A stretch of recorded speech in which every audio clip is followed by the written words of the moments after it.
guys, and welcome to another episode of Through the Glass Table. I'm Everett. And I'm Ismael. And today we'll be talking about our most anticipated Solo, a Star Wars story. That was terrible. Ismael, look me in my eye. Han Solo, a Star Wars story, is about a young boy in Italy in the 80s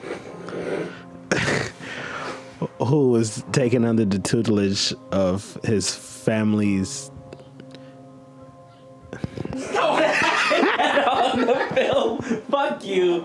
Alright, Everett, let's just jump right into it. What did you think about Solo, a Star Wars story? It's no secret. I keep wanting to say Han Solo. This title is complicated. It's no secret, like, if you know me, that I was not anticipating this, and I kind of was like, I know this is going to be horrible. So my expectations were Flat. like, I had no expectations, and I went into this movie, and from I think 5 minutes into the movie, I realized this is a great fucking movie. This movie was pretty fucking great and fun. I had some expectations going into it, just because I thought it was going to be a complete shit show. Because of like all the stories surrounding it about switching directors and everything. So I just thought it was going to be a mess. But it actually turned out to be a simple story. Simple is a great way to explain it. That is sort of like it's trying to accomplish one thing, and that's just to be a fun, self-contained story, and it does that. This is not the greatest movie of all time. It's not the greatest Star Wars movie of all time, but in its execution of what it was trying to accomplish, it did it extremely well, and that's all you have to do sometimes. If you guys have been living under a rock and you're not a Star Wars fan, you wouldn't know that this movie was originally supposed to be directed by Chris and Phil Miller. Yeah, sure. Okay, hey.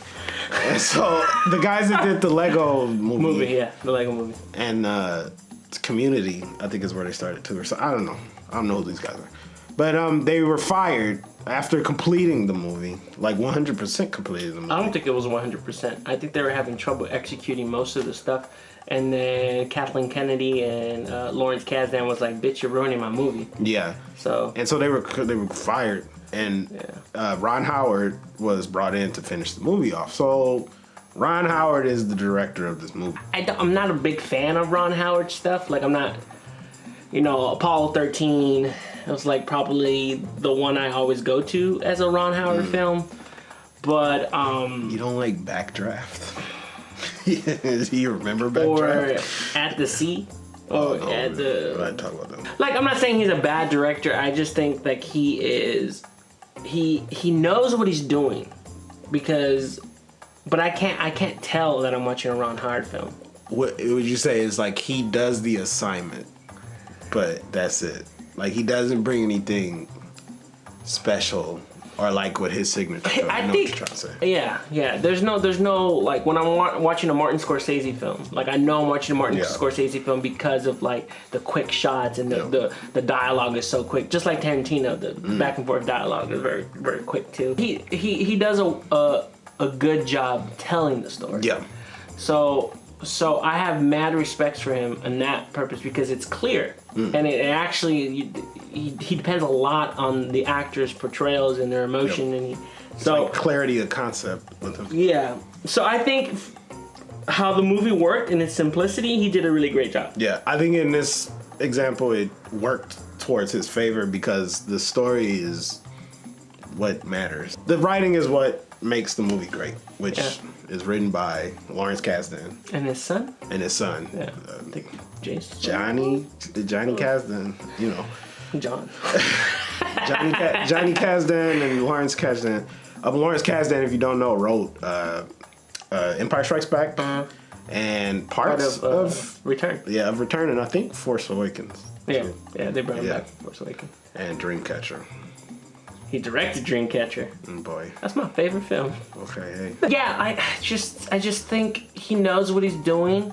Yeah. Like, when it comes to storytelling and arcs and stuff, and protagonists and antagonists, I don't know, Lawrence Kasdan and screenwriting. It's like he knocks it out of the park every time. He knows what he's doing. You said, because we were comparing this to Rogue One after we got out of the movie. I guess we should remind you of our opinions of Rogue One. Is I like 5 minutes into that movie, I knew like, oh, this is not good, because I left that movie not knowing any of those people. Who are they? What They're what do empty they want? shells of people. Yeah, and then they all like walk around and say the stuff like, "You're gonna be the spark that enters the light of the rebellion." It's like, but bitch, who are you? Like, what do you want?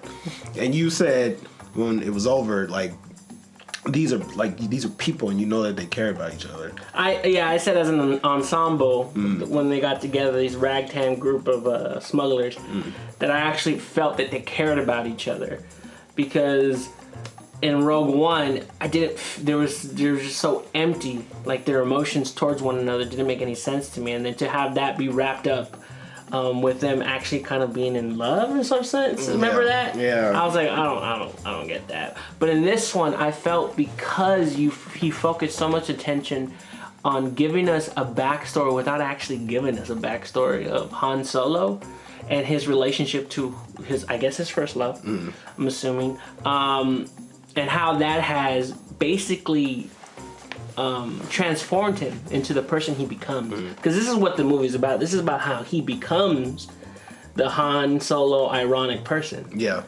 We'll talk about their relationship too, because I think there's probably the best thing in the movie is Emilia Clarke, Kira, Yeah. Kira and Han's relationship. But they're sort of like not. I mean, they're in love, but they start from the beginning in love, and it becomes more complicated towards the end. And I thought that was an interesting way to do that, because it wasn't cheesy. It never veered on like cheesy. He's just doing this for some pussy kind of thing, and her vice versa. She's just doing it for some dick. It's way more complicated, especially what happens at the end. And I thought that was an interesting way to have those characters still be sort of like the classic, boy chases girl, girl chases boy thing, but it was much more interesting. Okay. I didn't know where I was going. I was like, how do I find my way out of this? The one that when I first saw the trailer, I was really, really not into the guy that plays Han Solo, which his name is Alden Ehrenreich or Enrich. Yeah, I don't know if you remember, he was in Hail Caesar. Yeah. Oh, terrible. But he was and Beautiful Creatures too. What is that? See? Yeah, I don't know where they got this kid from. Supposedly he went to high school with us. With us? Yeah, Matthew White, if you remember him. I probably shouldn't say his name, but a person we went to high school with said he went to high school with us. Or like... Uni? Yeah. Or grew up with... I don't remember. He's around our age. So you should be so lucky that you probably... What did you think of him in the movie? I thought he did a better job than I assumed he was going to do. He grew on me towards the end. I started to forget. That's when the acting coach came in. Yeah. Probably. If you guys don't know, they reshot some of his scenes because he was so bad that they had to bring an acting coach in to get him. So late in the game. Yeah. I initially was not into it, and then towards the end I started to forget that Harrison Ford is Han Solo. And I was like, oh, okay, that's all you had to do. Like, you did the assignment. I believed he was Han Solo. He wasn't spectacular or anything, but I could see the connection between how Harrison Ford plays it and how he was playing it. And I thought, okay, it's plausible that these are the same people. Childish Gambino, Donald Glover. I didn't really, hate his, but it didn't really do much for me. I think his Lando was just like, okay. Yeah, I think it's also too the role he was like his role in the movie is not. It's not prominent. Yeah, he comes in so late in the game, and it's just like, okay, he's only there for that one arc. But then I was also like, Lando's not really a main character. He became a main character in Jedi, but that's because they didn't have any more characters. But it's sort of like I feel like his function as a character was properly used in this movie. Because what else can Lando do? Well, I don't know. He just fucks people and plays and gambles. Well, so hey. That's Billy D. Williams wrapped up in a ball. But yeah, I know what you're saying though. It was a little lackluster. Yeah, just a little bit. Woody's character, Tobias Beckett. Oh, you remembered that? I'm so surprised. He was great. I thought that he probably held the movie up a little bit more than anyone else. That's pretty true. Yeah, he was just so likable and he felt like a base to the movie. And he's like the classic anti-hero because he's not really a hero, and he kind of proves it. And so, but like, it's just. And they follow through. He's complex. Yeah, he's a complex character because you like him, but you hate him at the same time. Yeah, and they follow through with his ideology. Is that at the end of the day, not a spoiler, but he doesn't become a hero. He's not changed. He knows what he is. Yeah. And so I thought that was great that they followed through with that. They did that with a lot of the characters too, because even Kira, what happens to her at the end, it sort of follows through with how they set her up in the beginning, where she sort of, to me, she's stronger than Han Solo, and her ambition is greater than his, and I think that takes over. You're like super in love. Part 3. Oh. Part 3. Right here. Yeah. You're like super in love with Chewbacca and Han's broship. Yeah. I love it. You were like, ugh. I was. When they were. See, I love Chewbacca. I've always loved Chewbacca. He's like one of my favorite characters besides R2-D2. I like people that don't talk in this franchise, or people who don't really have like a main role. Yeah. They're always like the side characters. Is this the first time that Han's ever spoken? Wookiee? Yeah. Yeah. This is so stupid, but like in a good way of when that happens, and I like that. That was funny. That was funny to you? That whole scene was great. Yeah, their whole meeting scene was fantastic. Was it you when we watched the trailer for this movie and they had the teaser scene where Chewie is about to get hit by the rock? And you were like, oh, I wonder if he makes it out of this one. Yeah. It's not like he's in 6 other fucking movies that happen right after. We were in the theater when I said that. Didn't a couple behind us laugh? Yeah. They started laughing. Yeah, it's like, well, I wonder if we'll make it out of this movie. I'm totally in love with their broship. Like I just think it's one of the best and interesting things on film, just because you really need, as an audience member, you really need Han to explain what's going on. I also liked in this too, it wasn't like this sort of like weird, like, oh, you're my friend forever kind of thing. It's just like, oh, I guess you come with me now. And it's just like, it's fun to think that that's how they've ended up 40 years later. It's just like, hey, come on, let's go. Yeah. What about the relationship, like just Han's character in general? Like, how did you feel like his growth throughout the film? I like that they made, from the beginning I knew, okay, he's probably going to be like lost and not know what he wants out of life.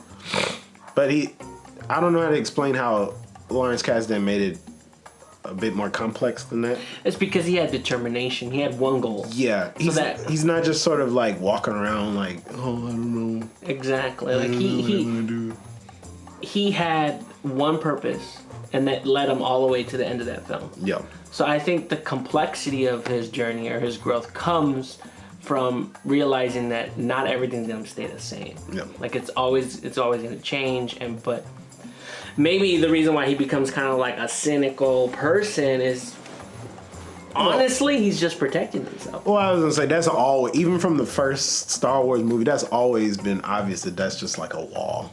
That's true. It's just you can tell who he is on the inside, and Kira even says that to him. But now we know why. Yeah. Or at least now we know where all that stuff comes from. Yeah. Mm-hmm. What'd you think about Kira, Emilia Clarke's character? I actually I like her, but I don't think she has a lot of range. The actress? The actress herself. Just because, like, I like the stuff she does, but every time she moves and everything, I just kept thinking Khaleesi. It's just like my Queen of Dragons, and I love her as my queen. Or Sarah Connor. Yeah, I just feel like I need to see her in something else because I want to see her more vulnerable. Because I see, all the roles I see her in is like the strong kind of already.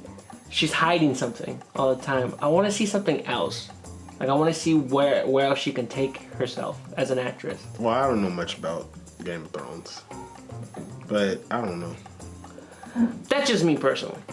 I'm not trying to say that she sucks or anything because she doesn't. She's a really good actress. For me, well, she's okay as an actress, but the character, I was just sort of like bored with her at first because I was like, it's just some bitch that he wants to fuck. It's like, oh, okay, hey, we've been down this road before. But then when she reveals herself to be more of the badass she is. Yeah, and then I don't know why towards the end, even though her character change happens like literally at the end, it informed everything I had just watched with her before. And then it made sense to me like, oh, she knew what she was doing the whole time. And that it made her more complex because it's sort of like she has to make a choice too of do I leave that life behind or do I go towards my future? And she chose that. And she didn't choose it in a way that it was like I'm just an evil bitch and I just she knew it was a complicated decision. She felt the pain of her decision. And I thought, oh, okay, that makes this character way more like I want to see it again just now that I'm informed with that. To see how she maybe Emilia Clarke puts in stuff that we didn't notice before. What about Woody's character? Tobias. What'd you think about him? He was great. He's just sort of like the... Is he supposed to be like Han's dad figure? That's what I never really got from the... Yeah, but I found that stuff weird. Like, towards the end... Can't spoil it. I almost spoiled it. Towards the end, when whatever happens to him... God, you're so bad at this. You're so bad. Because I can't talk about how I feel without... Yeah, you complete can. Picture. No, I can't. It's the complete picture. What happens to him at the end and Han's reaction to it is just sort of like, well, you kind of only met him like 2 days ago. So they did make it was a good job at making him sort of like a father figure for him, but I didn't feel like they knew each other long enough for it to be realistic that they were that close. I liked his character. I think he was there just to say... He's more of a functional character than a living, breathing character because he is exactly what he is and he wasn't going to change. But you think he was Han's temptation then? Or like Han's... Well, I feel like there was multiple times where he kept telling Han, just leave. Like, just, why do you even want to be in this? So I thought, well, initially when I saw the trailers, I thought he was going to be the guy that trips Han into this life of crime. But it was more complicated than that. He's like a father. Like I think he saw Han in himself, and that's why he kept telling him, "Look, just go. They don't know who you are. You don't have to get. You have to get too much involved in this." Yeah. I don't got much else to say. Me neither. So Ismail, what would you give Solo: A Star Wars Story? Solo: A Star Wars Story. I give 3 points above Rogue One. Did you give it a 0? 4. Oh. I give it a 4. Okay. Because I gave it a 1. Did I give it a 1? I can't remember. Or I gave it a 0. I don't remember. Back. But point is, I gave it a 4. It's actually, like I said, you have an amazing time. If you're a Star Wars fan like we are, this explains a little bit of some of the stuff that you've been wondering if, you're not into too much canon. I'll give it a 3.5 out of 5. It's a great movie. It's not the greatest movie of all time. You know that I hate prequels that tell unnecessary information about stuff that we don't fucking care about. And this avoided that by having its own self-contained core of what it was trying to tell. And I appreciated that effort, and I really like this movie. And I don't understand you guys who don't like the movie because the left ventricle on the right side of the Millennium Falcon is not the right color that it was in the video game. That has nothing to do with the fucking movie. Just go watch it and enjoy it. It's a great film. Yeah. I hate Star Wars fans. Like, you mean severe, those kind of, yeah. Ones that are in their mama's closet. I don't understand how you can watch something and Bye, enjoy guys. it. No!